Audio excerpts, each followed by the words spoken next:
Hello everyone, this is part 13 of What If Naruto was trained by Anko, and I hope you guys enjoy this video and to like, to subscribe, to share, and check out the playlist, to see more comment down below.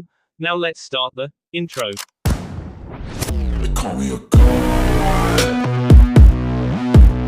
They call me a god. They call me a god. Join my membership, the perks are great. It's in the description. Be sure to like and subscribe, it gives me more motivation. Everybody looked at how a large banner hung from the ceiling and how a young kunoichi made her entrance inside the classroom.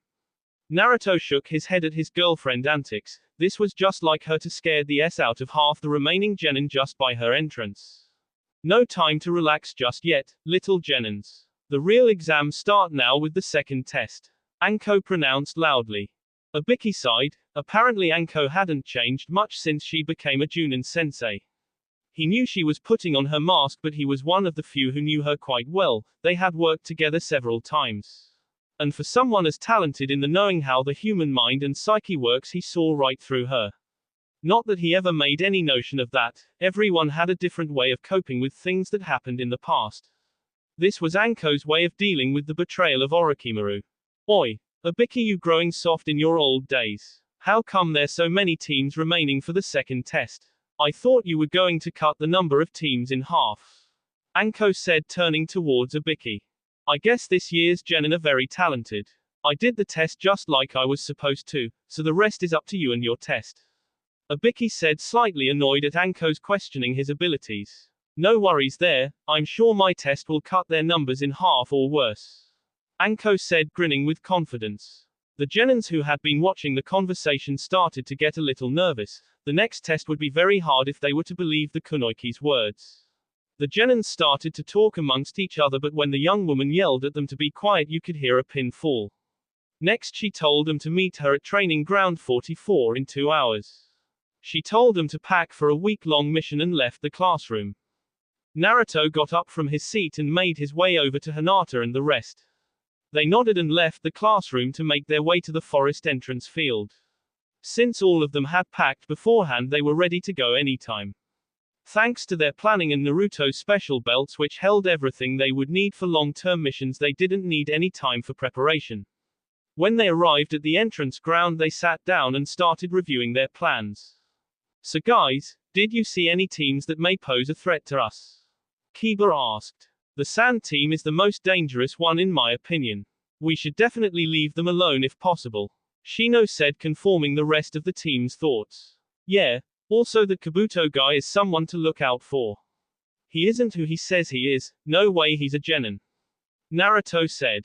I also saw a team from Mist staring at us. Do you think they know that we were the ones who defeated Zabuza and his men? Hinata said, adding her views on the matter. That's possible, of course. The people in Wave could have told someone from Mist, or they heard someone talk about it. That could be bad. Even if Zabuza was a missing nin, he still was one of the 7 swordsmen of the Mist. Defeating the team who killed Zabuza would mean instant fame and recognition for them. Shino said. So let's see. There's the Sand team, Kabuto's team and the Mist team so far. What about the rest of the Konoha rookies? Naruto said.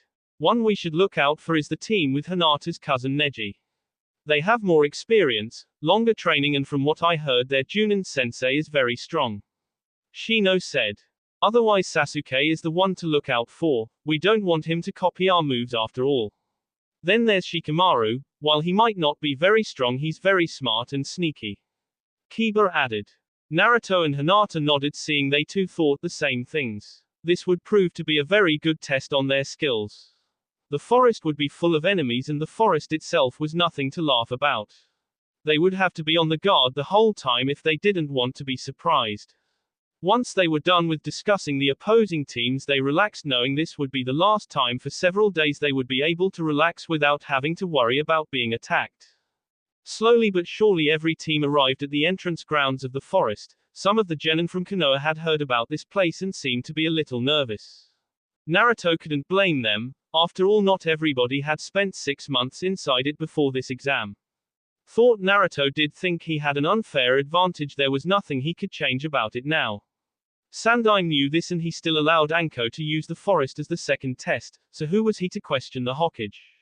Just then Anko appeared in front of everybody, which meant that the second test could start every minute.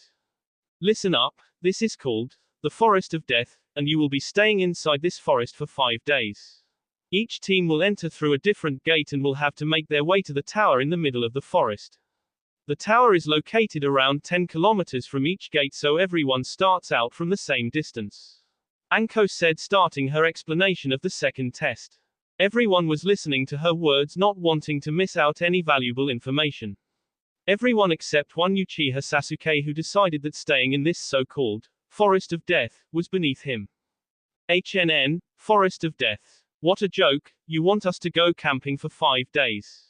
This is even more stupid than the first test, he said, trying to show off. Now, little Uchiha, you better pay attention to what I'm saying. We wouldn't want the last of the Uchihas to be eaten by some animal that lives in the forest. Anko said, smiling at Sasuke while stressing the part of the last in her sentence. Oh yeah, that reminds me of something. Before you enter the forest you will be asked to sign this paper, she said, holding a bunch of papers in her hand. This is a agreement paper saying that you know the dangers of entering the forest and the exam. So if you get killed, Konoha won't be held responsible for your death. If you want to compete in the second test you have no choice but to sign, she said while starting to hand out the forms. Now, a little more information about the second test.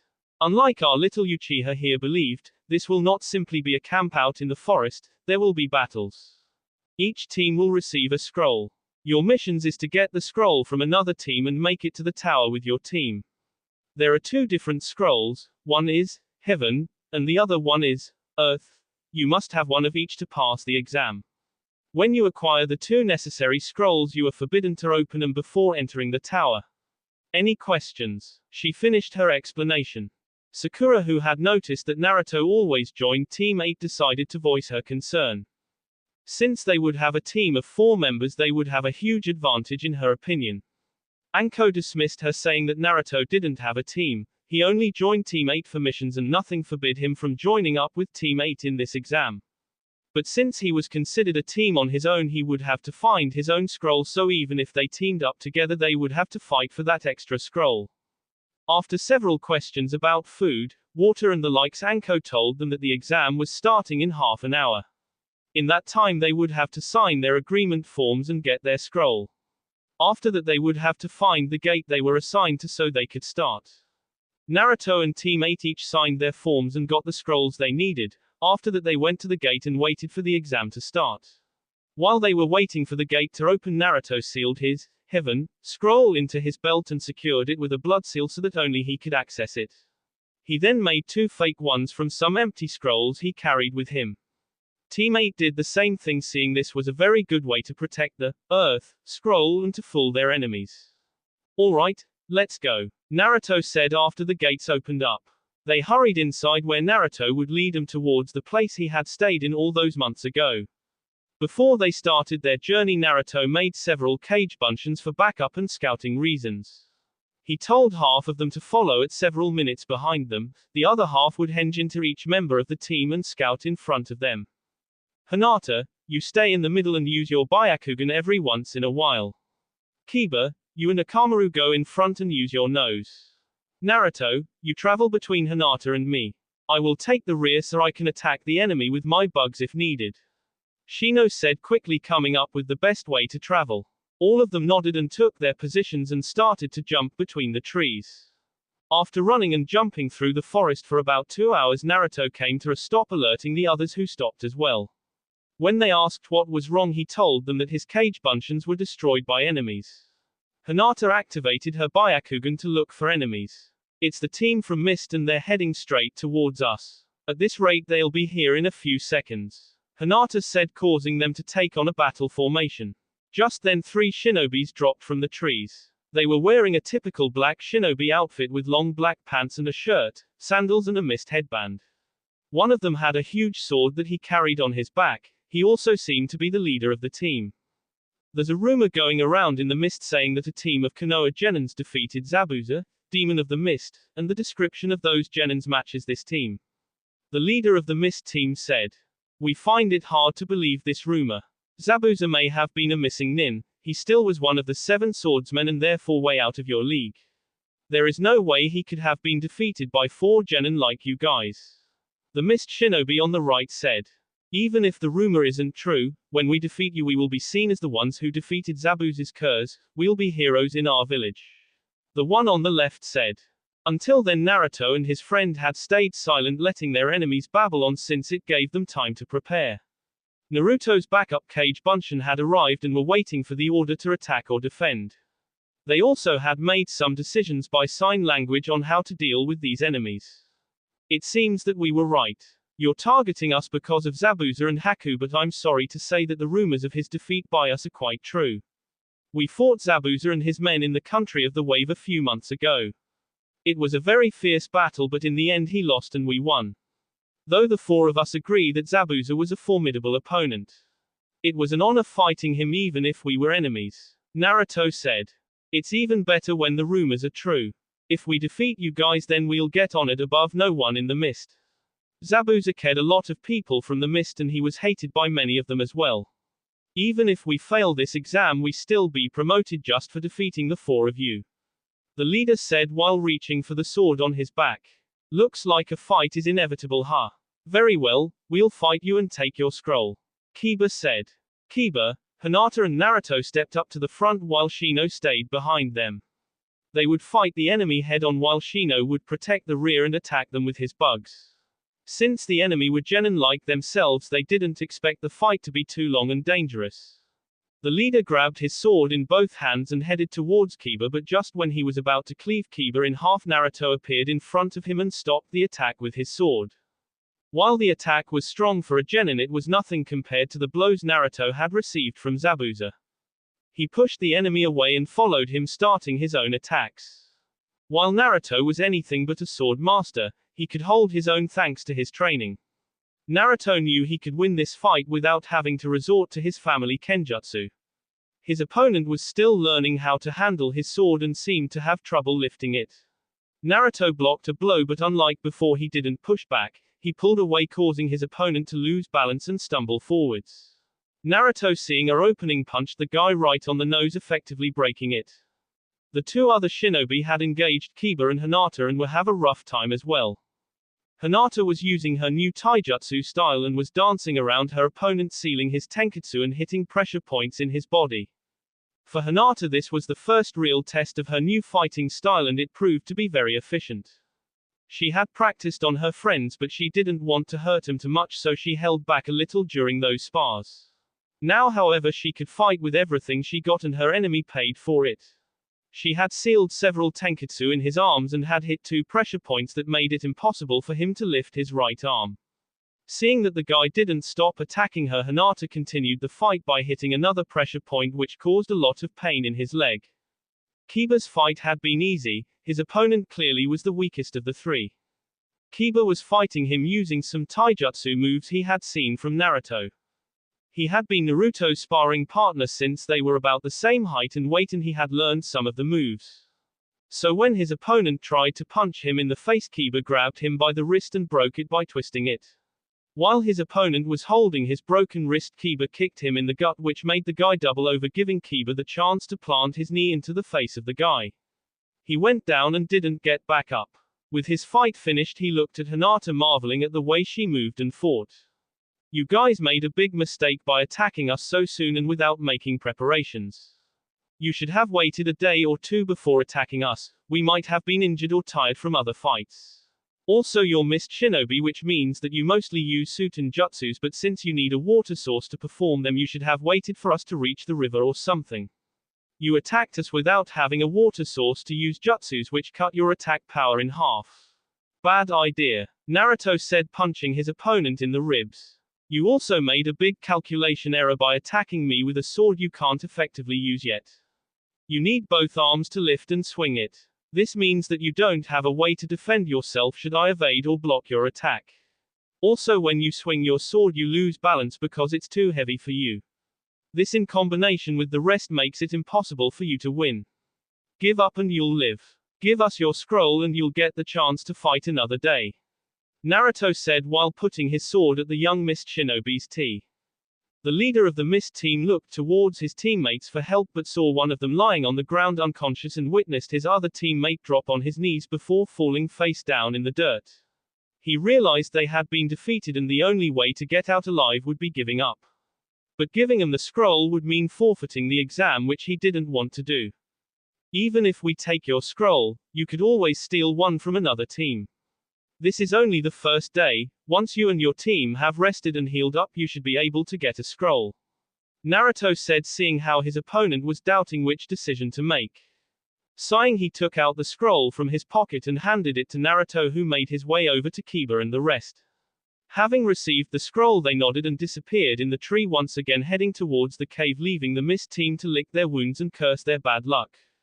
1 hour later, Naruto and the rest arrived at the cave and took positions in order to check for enemies or traps. Hinata used her Byakugan to scout the area, but it came up empty. It seemed that they were the first to find the cave or to arrive here. Naruto made some clones and told them to spread out around the clearing and guard them. He also ordered 2 of them to make some traps. While the clones were busy, Naruto and the rest went inside the cave to have some dinner and get some rest from the running and the fight earlier. With the food they had stored into their belt, they didn't have to hunt or catch food, which meant more time to rest and also meant less risk of encountering an enemy. Since it was late in the afternoon already, they decided to stay inside the cave and prepare for the coming days.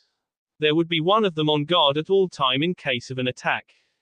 The night had passed without any attack or problems, and the team had gotten sufficient rest, so the 4 of them were in good spirits. They had already found a heaven scroll, so team 8 was already set, which meant they only needed a earth scroll for Naruto, and after that they could head towards the tower. The night before, they had discussed when they should look for the scroll. Should they wait an extra day, which could mean that the opponent would be tired or injured? Or should they attack now and make their way to the tower as soon as possible? At first, waiting an extra day sounded good, but when Shino said that there might even be a next test after this one, they decided they should finish this one as fast as possible. That would give them more time to recuperate from the last few days if necessary. The rest of the team soon agreed with Shino's way of thinking, and so they would search out a team today. Since they didn't really wanted to fight a team from Konoha, they would focus on the team from the other villages. Well, except the Suna team, which they had decided to leave alone as long as possible. When they woke up, Naruto created some clones and told them to scout the area and look for an opponent. After eating breakfast in the cave, Naruto's clone told him that they had found a team from Kumo who were located about 10 minutes from their location. The clones couldn't see what scroll they had, but even if it was the wrong one, they could take it and reduce the compassion. They decided that this team was as good as any other, so they prepared themselves for battle. They sneaked closer to the Kumo team and started their attack. Naruto made several dozen clones to distract them and to destroy any traps they might have placed. Shino would send his bug to leech their chakra while they would be busy fighting the clones. This way the enemy would be weakened and easier to defeat. The Kumo team, who were having breakfast at the time of attack, didn't have the time to think of a plan or counterattack. Faced with dozens of clones, they were caught off guard and outnumbered, so they had to make their way through them by force. This meant that they had to use a large amount of chakra and stamina, and with Shino's bugs feeding from them, they didn't last very long. When they defeated the army of clones, 2 of them were on the verge of fainting from chakra exhaustion. This seemed the best time for Naruto and the rest to make their presence known, and they jumped from the trees to face their opponents. Give us your scroll and we'll leave. Refuse to give it and we'll take it by force. Your choice, Kiba said to the Kumo team. Unfortunately for the Kumo team, they decided not to give the scroll and they attacked. But before even reaching Naruto and the rest, they got hit in the hit by 3 clones that Naruto ordered to take them down in case they didn't want to listen. So with the 3 Kumo nin down for the count, Shino emptied their bags and pockets and saw that the team had a heaven and a earth scroll. Apparently the team had already found the necessary scroll the day before but had stopped for the night. Naruto took the earth scroll and sealed it in his belt. He told the rest that they could do whatever they wanted with the other heaven scroll. Hinata, Kiba and Shino decided to take the scroll with them so they would have a backup. It would also mean that the Kumo team would have to find 2 new scrolls and maybe be disqualified if they didn't succeed. That was easier than expected. Kiba exclaimed. It did seem a little dirty to attack them with clones and Shino's bugs, but in the end a shinobi uses every advantage they have, right? Naruto asked them. Of course, a shinobi does not fight by the rules. A shinobi fights to win, and to do that they use every trick in the book. Shino said. Since they now had the necessary scrolls, the only thing needed to be done was to reach the tower and they would have passed the second test of the exam. Things were looking good for them, but they decided not to take any risks. It wouldn't do to be caught off guard because they were lured into a false sense of security. They took the same formation like the day before and headed towards the tower. They had plenty of time to reach the tower, so they traveled slowly and carefully through the forest, not wanting to alert any enemies of their presence. After 2 hours of traveling, they took a short break and rested for a while, trying to catch their breath. Suddenly Hinata told them that she saw Team 7 being attacked by the sound team, and apparently Sakura was the only one capable of fighting. We got to help her, there's no way she can win against 3 enemies. Hinata said. Damn it, fine, I don't like the girl, but you're right. She's a shinobi of the leaf and we cannot ignore her like that. Let's go, Naruto said, getting ready to fight. They quickly made their way over to Sakura's position, wondering what had happened to Sasuke and the other guy. They must have fought a strong opponent if they were out for the battle. Maybe they faced the team from Suna. Sasuke would want to fight the strongest genin to test himself, Naruto thought. Typical him, getting his ass kicked because he was too arrogant and stubborn. When they arrived at the scene, they saw how a guy in a green clothing was fighting to protect Sakura, but he was having trouble for some reason. The sound nin was about to go for the K when another team jumped out of the bushes. Hinata, Kiba, Shino and Naruto recognized them as Team 10. The sound nin didn't seem very scared of fighting 2 team of Konoha genins. This meant that they either were very strong or very overconfident. Naruto told the rest to stay hidden for now. If things went bad, they could always intervene later on. He wanted to see how strong the sound nin were. Seeing them fight would help them later on, he realized. The others nodded and stayed hidden in the trees, watching the fight that was about to start. But before either team could start attacking, 2 other Konoha shinobi arrived at the scene. They listened how the Hyuga boy explained how the green boy was his teammate and they would pay for hurting him. Just then a very strong but evil chakra filled the place, stopped the conversation. Everyone turned their head to find the source of this new chakra and saw Sasuke standing there with strange marks on his body. This power is unbelievable. I have never felt so strong before. He gave it to me to accomplish my goal. With this power I can finally defeat him, Sasuke said while smirking. He then saw the crowd that had formed and a smirk formed on his face. He quickly looked around and deduced that the sound nin had been the ones to attack them. They would have to be taught a lesson, he realized. Nobody attacked him without having to deal with the consequences. He looked towards one of the sound nin, who had been standing the closest to him.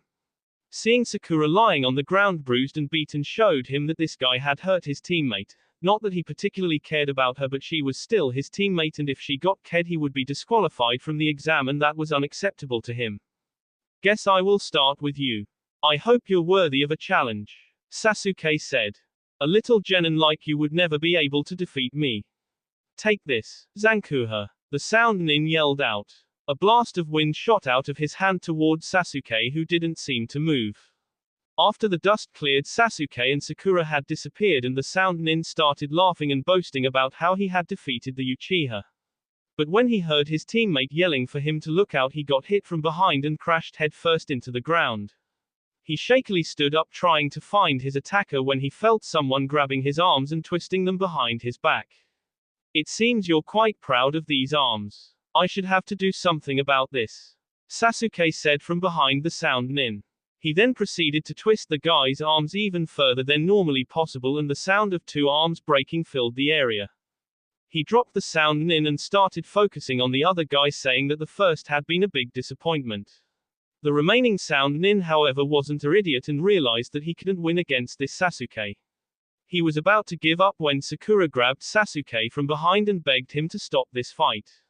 Slowly but surely the mark on Sasuke's body disappeared and he slumped to the ground. The sound nin quickly gave up his scroll in return for a safe passage of him and his team. Wait, what is going on here? Why did you attack us, and who is this Orochimaru guy? Sakura yelled out. I don't know. Our only mission was to Kei Sasuke. We don't know anything else. The Sound Nin said, grabbing his fallen teammates and left. When Naruto heard the name Orochimaru, his heart stopped for just a second. If that man was here, then Anko would be in danger. If she found out about him being here, she would confront him, and there was no way she could win against one of the legendary Sannin. Sure, she was strong, but the Sannin were on a whole different level than everyone else. He needed to know what happened here and how they had met Orochimaru. He turned towards his friends and they nodded. They had seen his reaction, and even when they didn't know what was going on, they knew that Naruto was worried about something. Naruto jumped from his hiding place and went straight to Sakura to question her. Sakura, what happened? Did you guys see Orochimaru? Tell me everything that happened. Naruto demanded from Sakura, scaring her in the process. Naruto, what are you doing here? How do you know this Orochimaru guy? Sakura answered back. If Naruto was involved in this, she would hurt him, she thought. Orochimaru is one of the legendary Sannin, and he betrayed Konoha years ago. He is a S-class missing nin and a large threat to Konoha. If he's here, that would mean Konoha is in danger. Now tell me what happened. Naruto said.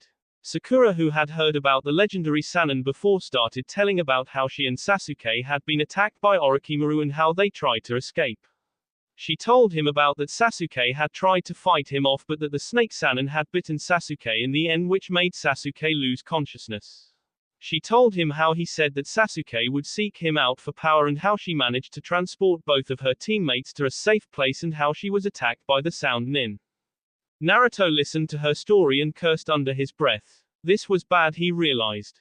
Sasuke had received a cursed seal like Anko, but unlike her, Sasuke had already activated it, and knowing Sasuke and how hungry for power he was would mean that he now be able to use it. He would have to warn him about the dangers of using the seal, but it was unlikely Sasuke would believe him. You should tell Sasuke not to rely on that seal. It's cursed, and every time he uses it, he'll become more and more addicted to it. It eats away at the soul. Tell him when you're alone. Naruto whispered to Sakura. Naruto made some signs, and Hinata, Kiba and Shino made their way over to him. Hinata had been looking over Sasuke's wounds and tried to heal him as much as possible. She then went over to Sakura and started healing her as well. Even if she didn't like the girl, she couldn't leave her injured like that. It could mean the end of her if they encountered any more shinobi. After healing her, she went over to the rest of her team. Alright guys, we need to get to the tower as fast as possible. I'm really worried about Anko. If that man is here, she will try to confront him. I need to stop her from doing just that. I just hope I'm not too late already. Naruto said, concern showing in his eyes. They nodded and said the goodbyes to rest of the genins and left for the tower. They traveled fast, and after another hour of high-speed jumping and running, they reached the tower and went inside. When they entered the tower, they came inside a big room, wondering what they were supposed to do now. Shino remembered Anko telling him not to open the scroll until they arrived at the tower, and since they were here now, he figured that it was okay to open them now. They each took their scrolls and opened them, hoping that they did the right thing. When they saw smoke coming out of the scrolls, they quickly tossed them to the other side of the room, preparing for what might happen next. When the smoke cleared, they saw two people emerge and were surprised when they saw that it was Kurenai and Anko. When Anko saw Naruto, she leaped towards him and grabbed him in a hug. She had been terrified, thinking that they had encountered Orochimaru. Now that she saw him safe and in good health, she finally could relax a little. Naruto, like her, was terribly worried, but seeing her eased his heart, and when he felt her in his arms, he couldn't help but feel relieved. He held her and kissed her with everything he had, showing her how much he had missed her and how happy he was knowing she was okay. Kurenai was equally happy seeing her team in good health. She too had been very worried when she heard that someone like Orochimaru was inside the forest for who knows what. No matter how strong her students were, she realized that they had no chance in defeating a Sannin. She and her team smiled at the Naruto's and Anko's intimate moment, but realized that both of them needed to know that the other was alright. She cleared her tea, letting them know they were waiting for them so they could explain what happened. Sorry Kurenai, you're right, this isn't the time for loving. Anko said, but there was a hint of annoyance in her voice. Alright, you guys start talking. What happened in the forest? Kurenai asked the four genins. Naruto and the rest started to tell about how they encountered the Mist team and defeated them, how they arrived at the cave and spent the night there. They then explained how they defeated the Kumo team and that they took both scrolls from them, ensuring that the Kumo team was as good as disqualified. Next they explained how Hinata saw Sakura being attacked by the Sound Nin and how Lee saved her but still got beaten. When they told about how Sasuke woke up with strange marks on his body and how his chakra felt really strong but evil Anko paled. Anko-chan, Sasuke activated his cursed seal. When he did, he started babbling something about how he gave him the power to beat him. He was laughing like crazy and didn't seem to be his usual self. I told Sakura to tell him about the effects of using the seal, but I doubt he will listen to us. Naruto said, holding his girlfriend. Damn, that means it's too late to seal it completely. If he hadn't used, we would have a much better chance at sealing it, but now that's impossible. The only thing we can do now is suppress it with a suppression seal. But even that won't hold it if he doesn't really want to, and even using it once could mean that he's already addicted. Anko said, cursing their bad luck. She then told them how she had encountered Orochimaru in the forest and how she had fought him. Naruto wasn't happy when he heard Anko tell him that she had engaged Orochimaru when she made him promise never to do so. When he told her, she apologized but told him that she didn't wanted to fight him, but she was really worried about them and she had gone searching for them as well. She had hoped not having to fight him, but in the end she had no choice. Naruto told her that he wasn't really mad at her, but he had been very worried and it scared him. She hugged him tightly and kissed him quickly before telling them that they had been one of the first to arrive at the tower. Since there was still 2.5 days before the end of the second test, they had that time free to relax and recover. Kurenai and Anko then showed them where they could rest and sleep. Anko told Naruto that she was going to report everything they told her to the Hokage and that she would try to visit him tomorrow. She kissed him goodbye and disappeared, making Naruto sigh, wishing that this exam would just finish now so that they wouldn't have to hide their relationship any longer. That will be all for this video. Be sure to like, subscribe, share, and comment down below for more videos. Goodbye.